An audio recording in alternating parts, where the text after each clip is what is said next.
Welcome to the New Vision Center for Spiritual Living. I'm Reverend Karin Lewis. I'm the senior minister here.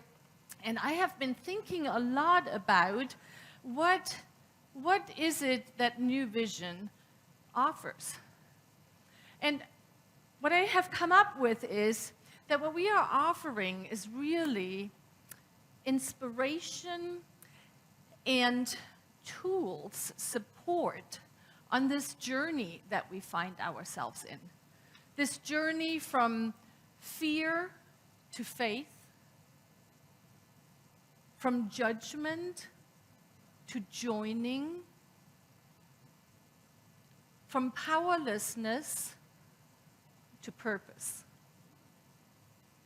from isolation to intimacy,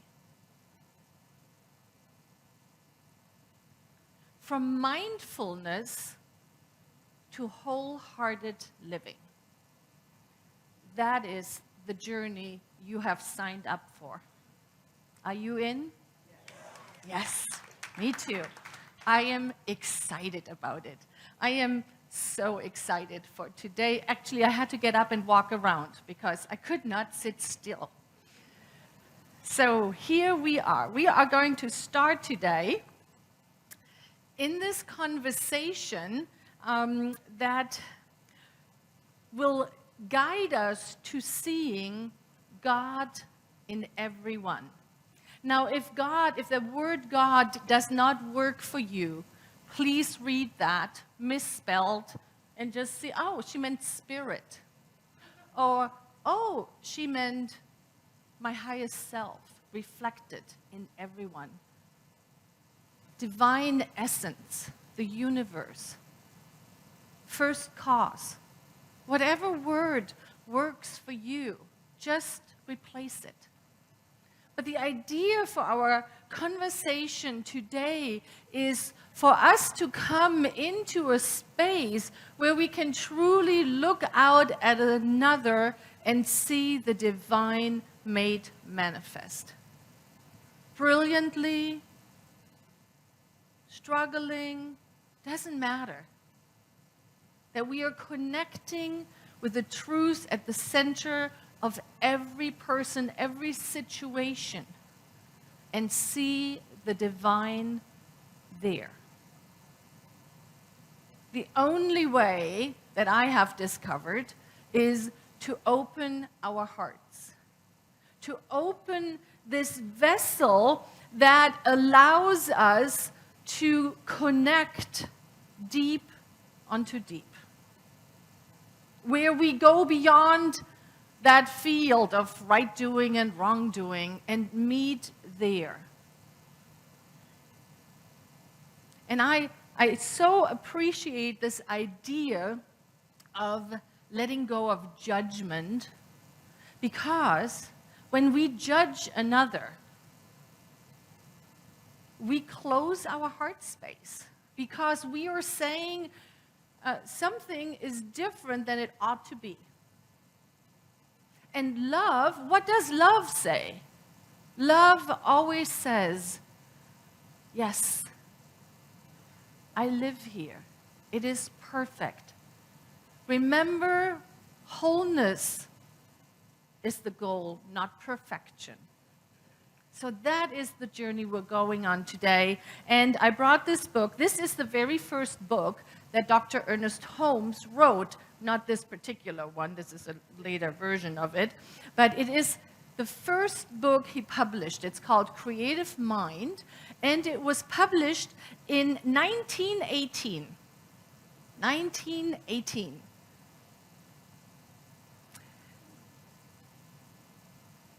So now, here we are 100 years later. By this time, Dr. Ernest Holmes, the founder of this philosophy, of this teaching, was very much engaged in writing that, the Science of Mind book, you know, what we lovingly call the textbook. But I love this first one. And so I want us to start off with this one. And he says, see the good in all things. Learn to see God in all manifestation in all people through all events. The ordinary person sees only a lump of matter. Not so with the awakened soul. They see in all things the divine mind at work, molding out into expression what it feels itself to be, of life, of color, of form, and beauty. What we see is the body of God, full, free, complete, and whole. Well, let's take a breath in. What we see as we look out is the body of God in another. We are all manifestations, creations of the divine. And so I figured, since we are on this journey together, let's take a moment and look around and see what you see. Here in the sanctuary, online, have a look. See what you see. If you want to the front, can stand up and look around. Just really look at one another. Who is on this journey with me? Yeah. And if you have a birthday in May, just raise your arm and say hello. I know we have a lot of birthdays here, yes. Extra kudos. And notice, oh, other beloveds on this journey.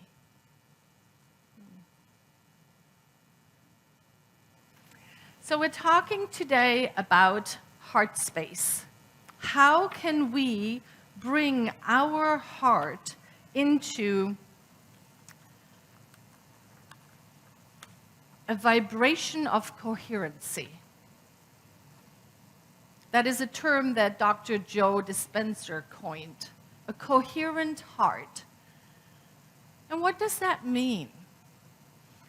I think of a heart as an intersection. If we think about, we have in our body 7 energy centers. We call them chakras. And the heart is really the middle one between the lower energy centers, very much concerned about how we show up in life, how grounded we are, all of those things, our personal will, right? Those are the energy centers. And then there's the heart. And then the upper ones, the 3 upper ones, are more concerned about receiving the allness of life, receiving that life force, and bringing it into the body. And so when we think about our heart space as an intersection, it only makes sense to remove anything that might get in the way. Imagine, Tatum and Bell with a bunch of debris in the center. That wouldn't work so well for us to travel, to be in the flow of life, to bring forth what we want to bring forth, to accomplish what we want to accomplish, with a bunch of debris there. And so coming into coherency in our heart space really then invites us to let go of those ideas of fear, of isolation, of judgment. What I love is that we are all able to do it. Each and every one of us. And we do it all the time. We do it so often. Just imagine in your mind's eye to see the beloved coming towards you. It can be a kiddo, a beloved partner, a 4-legged beloved, whatever. Just see them running towards you. What's happening? Your heart melts, right? Immediately. You all have beloveds, yes? Yes. And your heart is melting when you see them coming towards you. It happens for me all the time. It's melting right now, looking at you.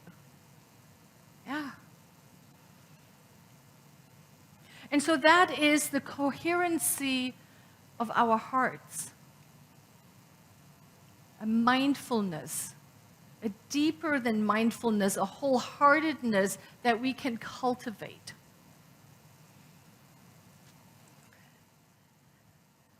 Dr. Ernest Holmes says, "The heart is the center of divine love and perfect circulation. Its action is harmonious, vital, adequate, and complete."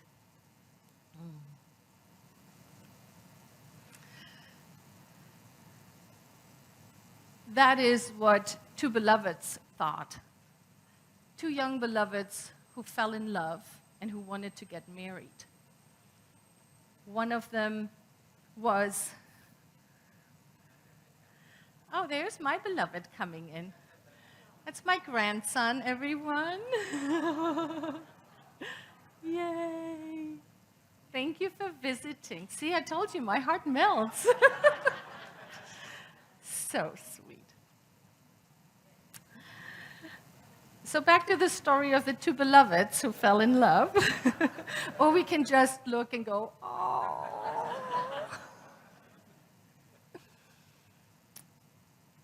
They met. They fell in love. She was a young Jewish girl from Brooklyn. He was a tall Catholic boy from Detroit. And they found their way into one of my colleagues, a minister, and asked him to perform the wedding. Now, those ministers who are here in the room, we know weddings are rich places for stories for Sunday mornings. And so those two, worked it out. And they thought, oh, we'll just have a little wedding. But then more and more people wanted to participate, and they realized we have to tell our families. Now, the young Jewish girl's family had not only a rabbi as a grandpa, but also a cantor. And the Catholic boy, a couple of priests, and a nun. And so each of them said, okay, we're going to call our families and tell them. And each of them was met with, you're going to marry a who?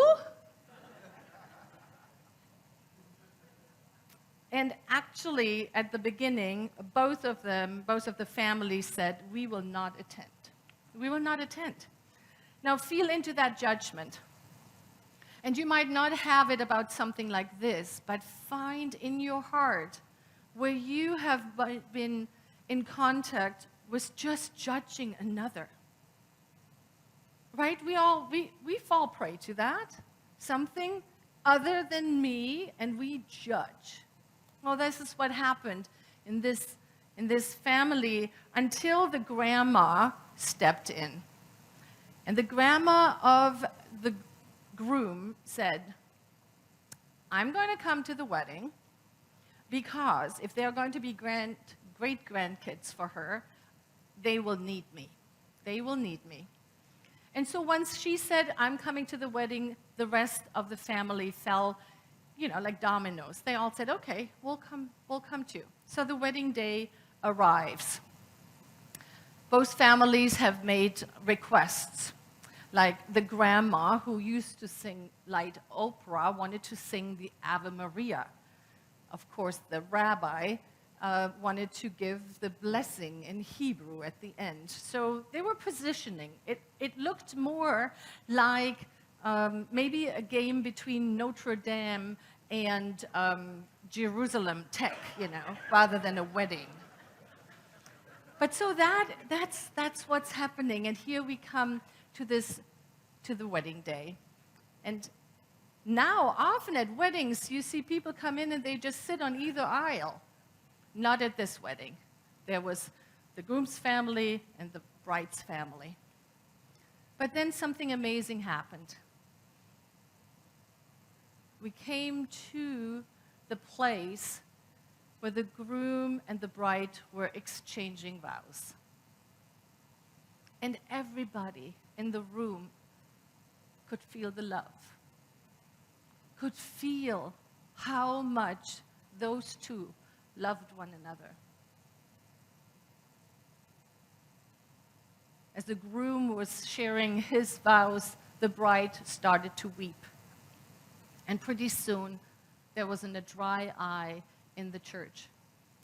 And Reverend Folsom says, I have been to many, many wet weddings, but this one was a communal bath. There was a lot. And then something marvelous happened.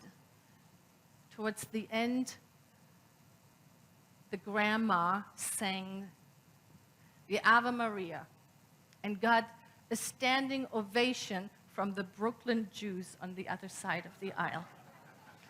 And then the rabbi gave a blessing that was equally touching, and he received a standing ovation from the Irish Catholic. And in his book, he says, and then they went to celebrate. And he says, the healing was complete when at the party, the rabbi asked the grandma to dance. And so that is how we can overcome judgment. Just one example, how people who are willing to allow the heart to have a say, the heart to be in the driver's seat and not always in the back, to have an amazing experience. This is how it can look when we are on this journey from judging to joining, to taking our seat at the table of life. And so I invite us each to take a moment and think, where could I lay down judgment? What could I do? What can I do to see the divine in another?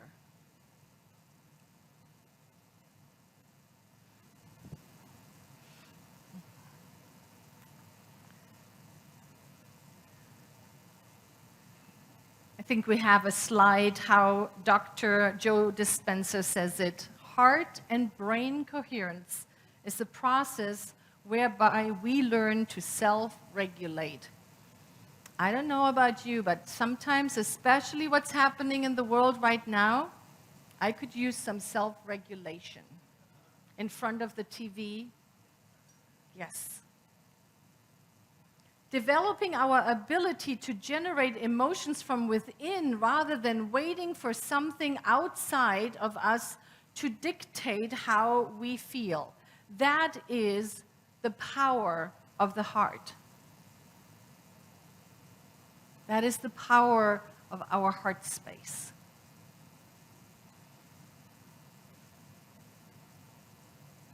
I'm often asked, how do I find out what my purpose is? I feel so powerlessness. I feel like I'm just one person. I can't make a difference in the world. And I want to introduce you to a beloved, and I want to make sure I get her name right, Mildred Lissett Norman. She has been very troubled by all the conflict and violence in the world, and she really asked herself, what can I do? And in 1957, she decided to walk for peace. To walk for peace. Now, you might have heard about her because she took on the name Peace Pilgrim. She walked 7 times across the United States for peace.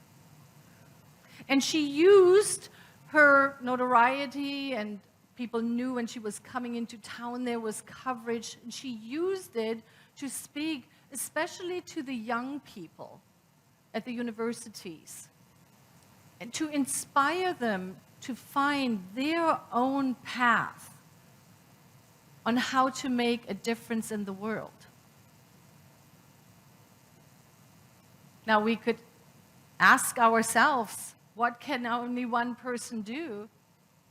She brought a lot of peace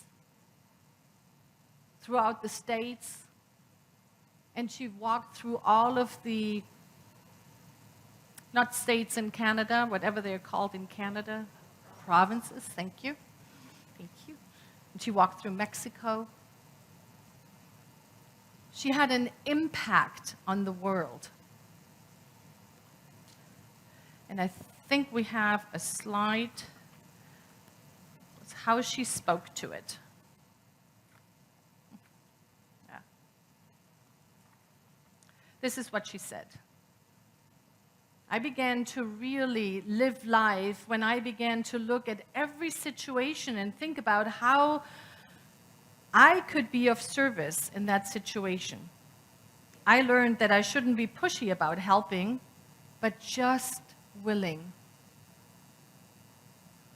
Often I could give a helping hand or perhaps a loving smile or a word of cheer.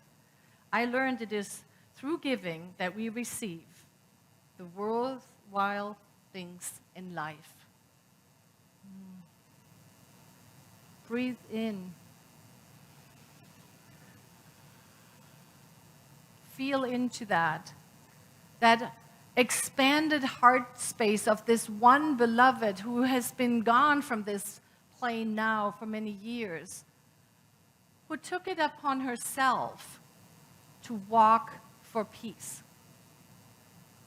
And saying that her life exploded when she connected with her purpose.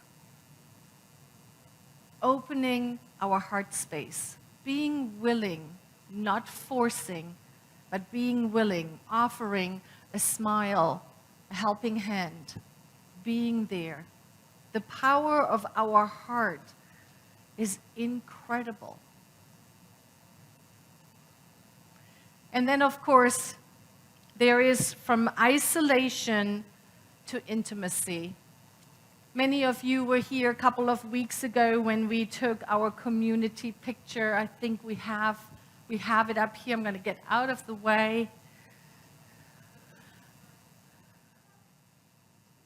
There it is. There it is. And we look at that and we see a couple of things. I love that I know almost every person on that picture closely. I might not know their hearts. Oh, I might not know their names, but I know their hearts. And look at how we have grown. Those of you who know the picture on our website from a couple of years ago. Yes. Intimacy. We are New Vision Center. Each and every person who comes here, who says, I am ready for this journey. I'm ready to move from whichever darkness I am experiencing into seeing God in everyone. And I believe that there are tools here for me. That there are ways to do that with a little bit more grace, with a little bit more ease. That is what the New Vision Center is about. And so that leaves us with a couple of questions. Questions of the heart. These are questions I invite you to pick one of them and really take it into your practice. If you have an evening practice or a morning practice, these questions are probably a little bit better suited for an evening practice. When we take the time before we rest to say to ourselves, how did I live today? What did I do with this gift that is life, that is bestowed upon each and every one of us? What did I do with it? And so the questions are, how long did I stay in the feeling of my heart today? And just breathe into your heart space.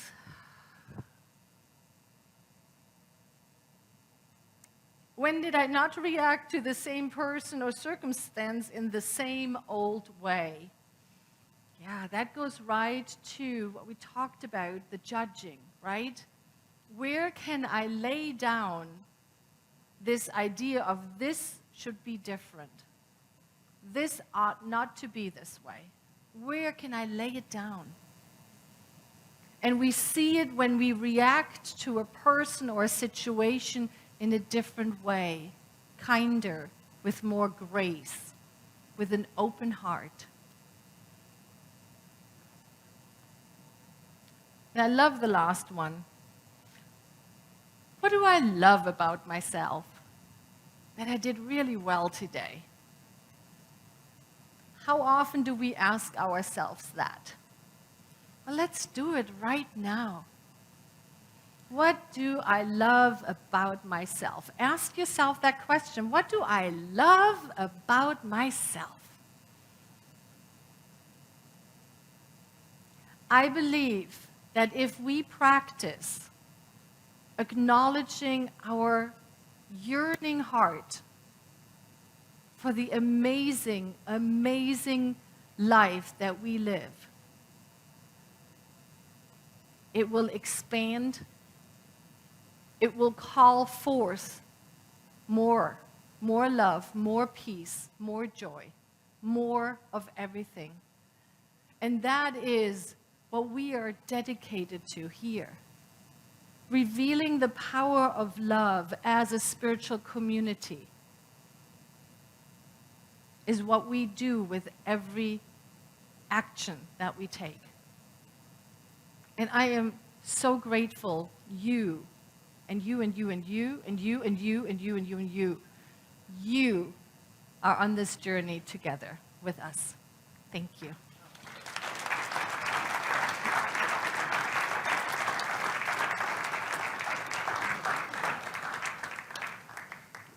Thank you. And so let us do what we do so well here. Let us anchor all of this good in a spiritual mind treatment, our form of affirmative prayer. And I would like to ask and invite all the ministers, the practitioners, our practitioner students to please rise and hold this space with me, this excited space. As we recognize that there is one power, one presence, the divine is right where I am, it's right where you are, it's right where everyone is who can hear my voice. The divine is who you are. And as we step more consciously into that realization, we feel the warm welcome in our heart. We recognize that we are peace, love, harmony, joy, abundance, prosperity, that we truly are the oneness of life, whole, perfect, and complete. And we allow ourselves to be filled up with that realization, with that deep knowingness. And so it is radiating out of us into the world. I speak a special blessing for all beloveds who are in fear, in isolation. All the beloveds who are feeling powerless. And I claim that the journey that we are on is bringing more and more people onto this moving train. Merely by being who we are, we share this love in the world. Oh, how grateful I am, how very, very grateful to know that this is the truth, that this is how the world gets changed. This is how my world changes. And so it is with such an overflowing heart and so much gratitude that I say yes. Yes, just as the divine says, yes, it is already done, as you believe. And so we anchor this truth together as we say, and so it is.